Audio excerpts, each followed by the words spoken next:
Tēnā kōrua, thank you so much for being here today to kōrero to us about your pandemic response over in Pirirakau and to share with us here at Ngāti Ranginui and the moana katoa with what you guys have been up to. So thank you, and I'll get you to firstly just introduce yourselves. Ladies first, Monique. Oh, kia ora. Ko Monique tōku ingoa, Pirirakau hard. That's probably all I need to say. Kia ora. Ko Cale Borell, Pirirakau hard again, brought up here in Te Puna. Yeah, that's all I probably have to say as well. Cool. All right, so can I just get you to quickly tell me a little bit about what your roles are during this pandemic, and I guess a little bit about the team situation and how you set yourselves up.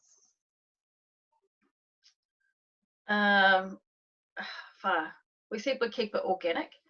It started with pretty much just a conversation with a couple of cousins, and rolled into just pulling in different people who we thought would be awesome as a team. It wasn't exclusive to anybody. It was just kind of a spur of the moment kind of response, and from that we kind of just identified skill sets within that without it being formal, and fell into positions, if you want to call that, or places where our skills were best utilised. Cale, who our rangatahi, awesome, they're just awesome with IT. They can set things up really quickly, and he's set up our Facebook page and manages all of that in our comms. Amazing. I said, I just love working with Cale. He's been so cool to work with. Yeah. And me, I began as pretty much the writer, so I've been writing the response plan and recovery plan. But in saying that, we're kind of equals to everybody else that's helped out. We don't have a hierarchy system or anything. We all just kind of all have our jobs within the full system, and so far so good. Man, and yeah, you guys have been smashing it, just working with the iwi and looking at all of our hapū and marae pandemic response plans. You know, Pirirakau, you guys have been so on and everything's there. You've already got a response ready to go, as well as a recovery. And the last 5 weeks have worked really well for you guys as a team.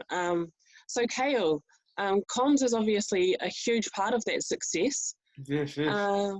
How have you found this response as rangatahi, moving into a leadership role, as well as just getting the mahi done as well?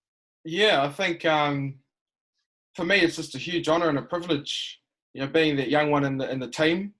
The last few years I've been, as you know, I've been building up my leadership skills, and it's just cool to showcase it to my hapū, and I can, the skill set that I've developed. I think it's been awesome. Man, cool. And what sort of mahi have you guys been getting up to during your response? Everything. Hey, I tell you what, it's been really cool is we have an open platform to communicate. So people are just we communicate just via group messenger, and people just throw up stuff as it arises. So we're quite responsive in regards to whatever, whenever, anywhere from I'm pretty shocking, could start at 5 o'clock in the morning and go till like midnight. Yes. But just as kind of the need arises, and I think we've got a pretty safe space to be able to voice and ask and share concerns, and I think that's been really important for us. And we have no leader, so that's been pretty awesome for us too. Awesome.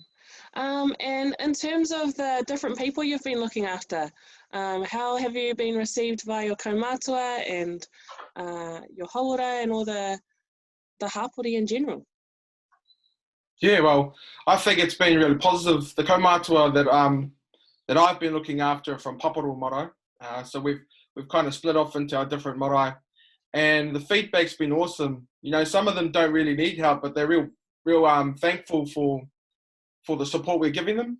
So, and the support is like kai, fish, just everything that they need. Heating, coming into winter time, we've got heaters and all that, which is cool.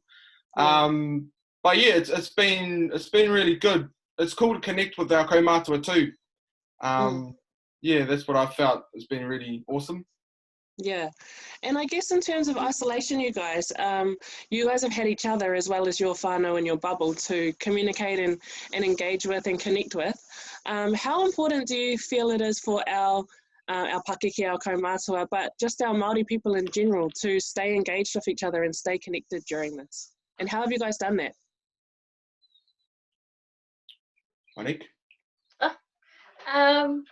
Oh gosh, our approach has been a collective approach. So we're pretty much made up of our entities, our marae, and anybody who's keen to join. But we thought now's the time for a collective approach, not to isolate anyone or anything. Yeah. So we've got our Pirirakau hauora, we've got our 4 marae, we've got our post-settlement entity, we've got our Pirirakau Inksock. So we've got that, plus, we can call on the rugby club. We use them for the feedback and for posting notices on their notice board. Kohanga reo. So anybody who might be affected, and we utilise all of those people, resources, and venues to be able to roll out our plan. In regards to having that resource base, all of those people are in contact with all of their Pirirakau people. So it means it shares the load. It takes the pressure off just our team having to reach out. So we're like an octopus, really. We kind of just get out there and we're able to access not all of our people, I'd like to think most of them, because as we're all learning along the way as well, we're kind of building the plane as we're flying it. But it's awesome because we communicate really well. We understand our holder have got a privacy, and confidentiality with their service that they provide. So we just ask, have you done this person? But also too in regards to distributions and who we've seen, I think we're all on the same page, and so we know when some information we can share with our response team and some that should be kept. But we pretty much generally feed in what word is in the hapū, and we deal with a lot of people, ear close to the ground. So we sit closer on the ground with our people than we do up in a meeting room. We've had one Zoom hui through the whole thing, Cale? One. Yeah, one Zoom hui. One Zoom. And I have to come and make it 2. And we're just doing the mahi. Oh, that is so cool. And you have, like I said, you guys have been so on the money since it started. So Cale, can I just get you to give a little bit of a breakdown of the last 5 weeks or 6 weeks?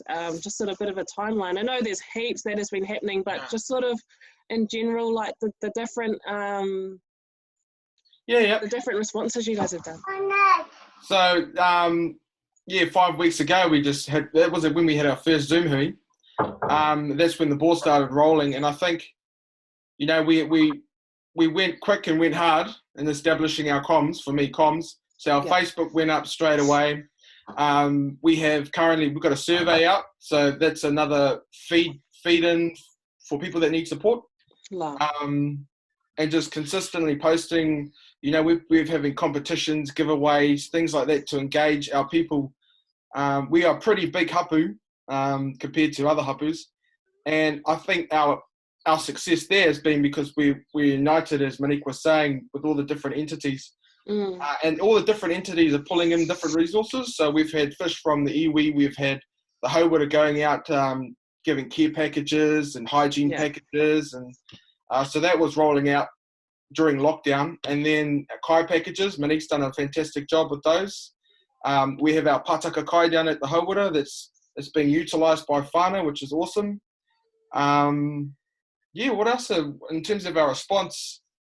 I think it's PPE. How have you accessed that? Yeah, Monique will be able to. We're all over everything. Yeah, that's her.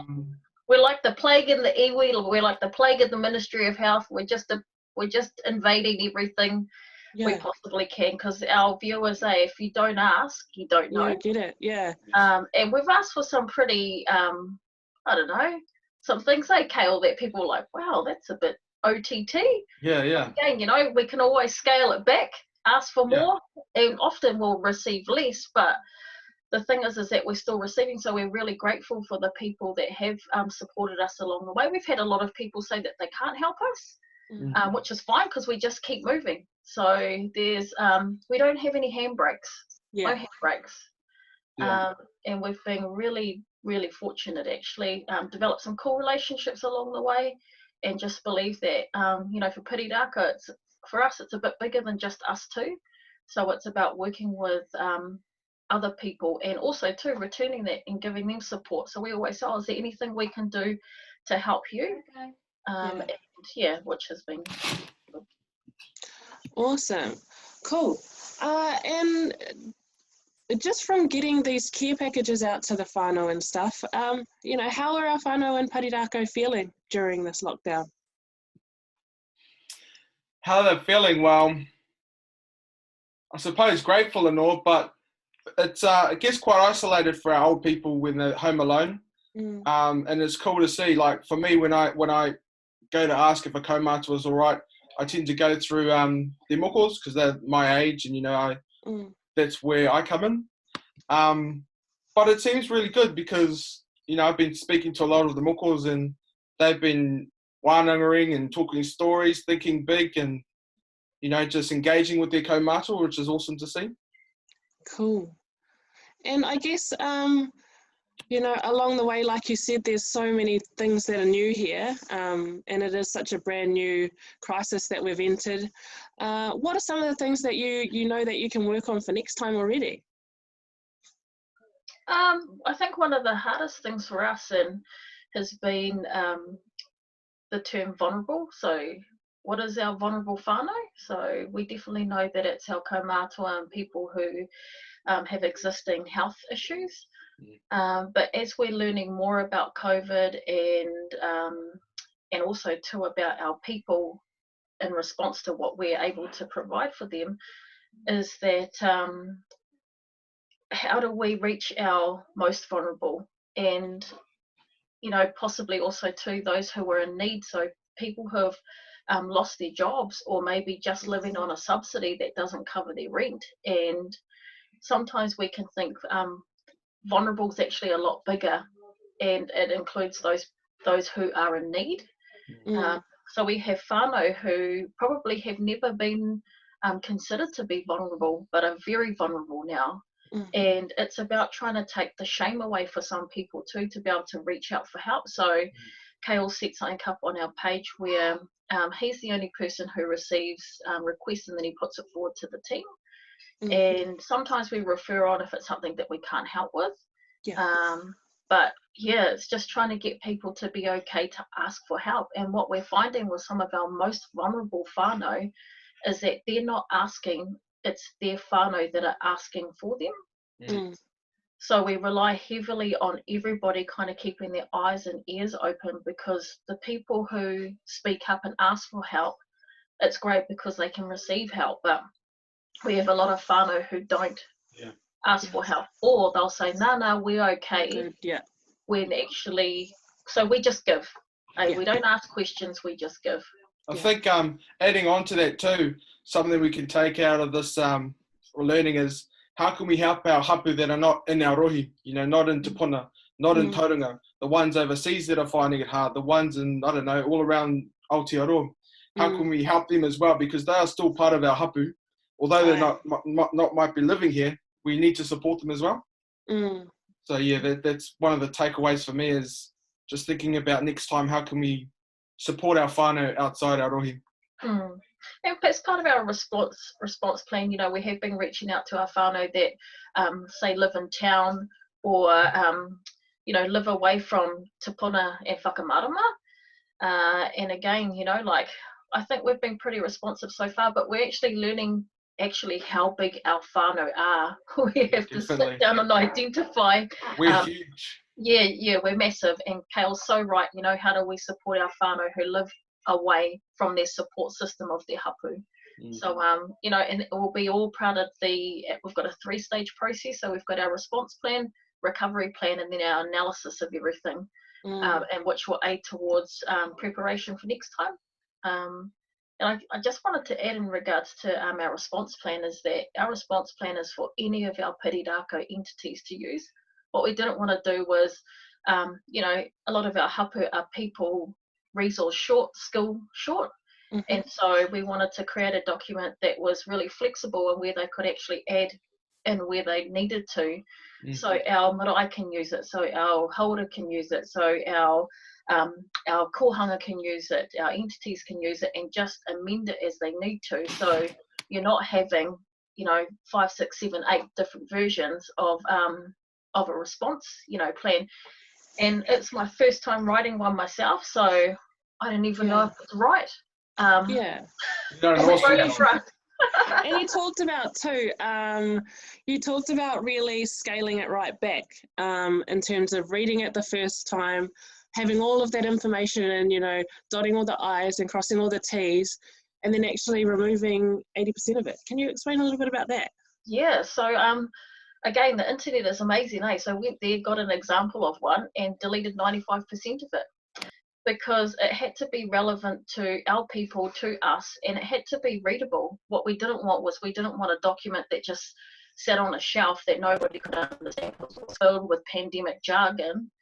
And I was saying to the team, you know, like, if our people can't read it and can't understand it, then it has no value.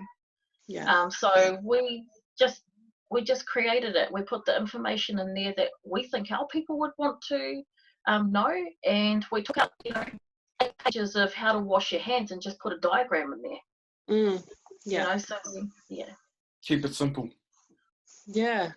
And it does. It sounds like it's, you know, been simple but effective, the way that you guys have rolled out your response plan. So what's involved in the recovery? That's what we're in the midst of writing that.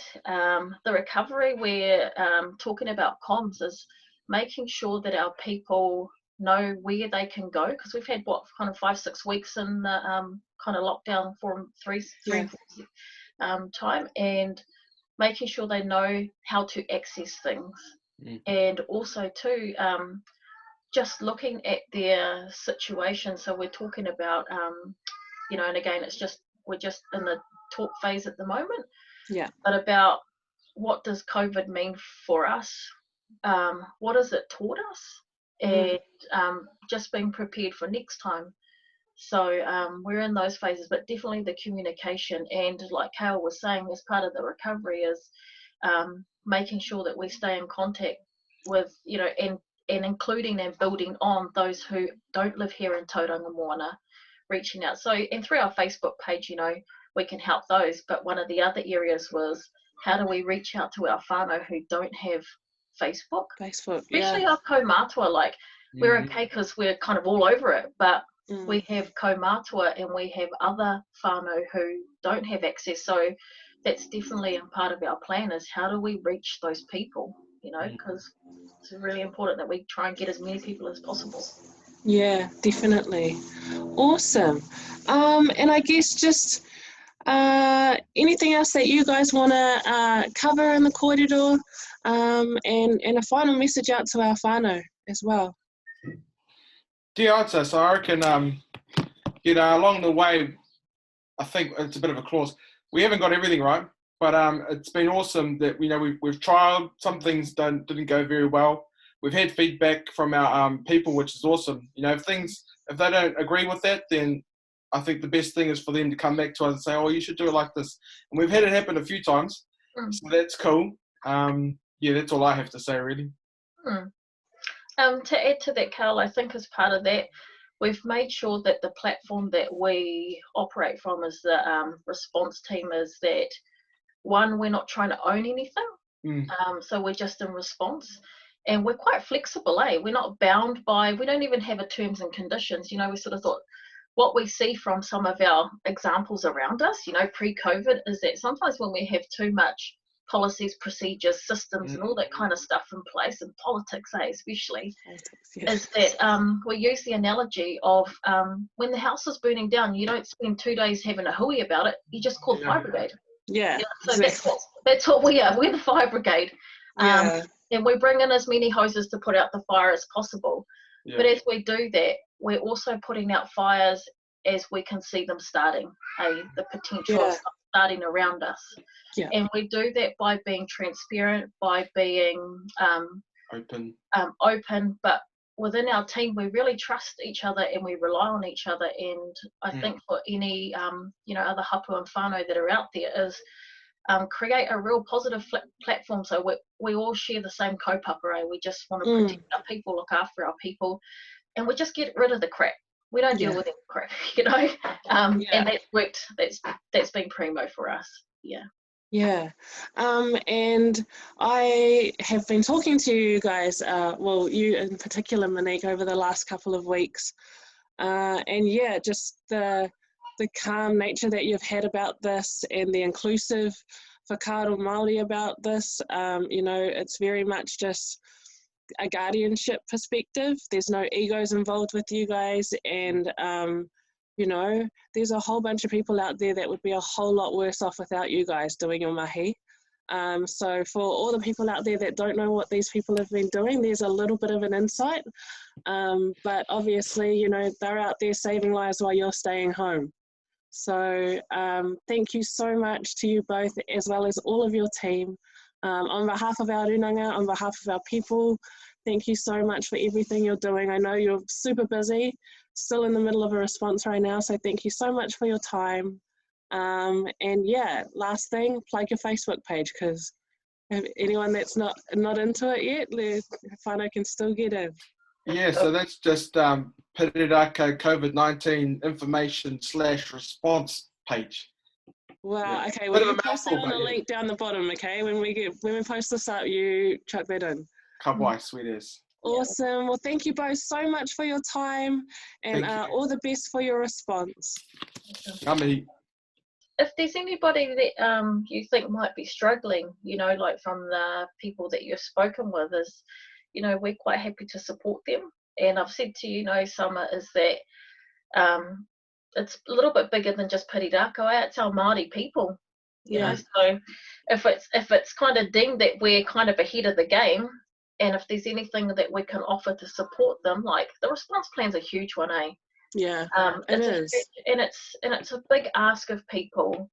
And if people need support on what that looks like, then I'm sure our response team, that's so just bigger than Pirirakau, but tauranga moana, because I always think to myself, say for example we had a tsunami, the devastation would be greater. You can't go into lockdown.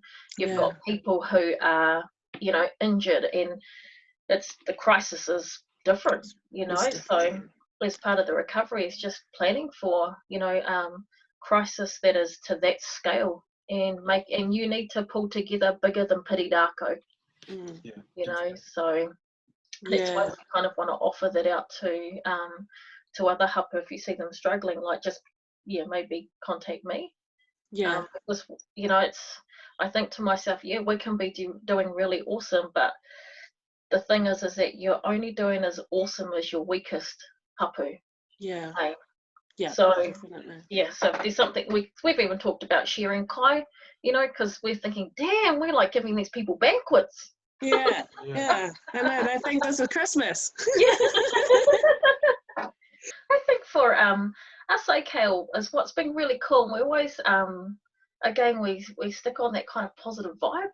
That we can see our up and coming successes, and so which is really exciting.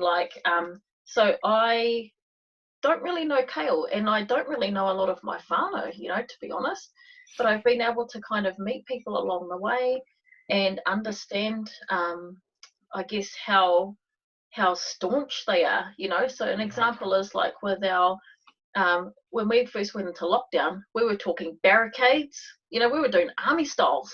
We built a wall. It's like definitely lockdown. And that's the thing too, like you guys actually have those walls or those roads and those access ways that you can monitor.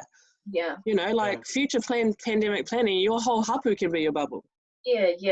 But and then after we kind of fleshed it out and kind of got our Hulk off, we realized that it can actually scare people. So and that's what's great about our team, is that we all bring in different perspectives, and nobody's saying we have to do it this way. This is how. We don't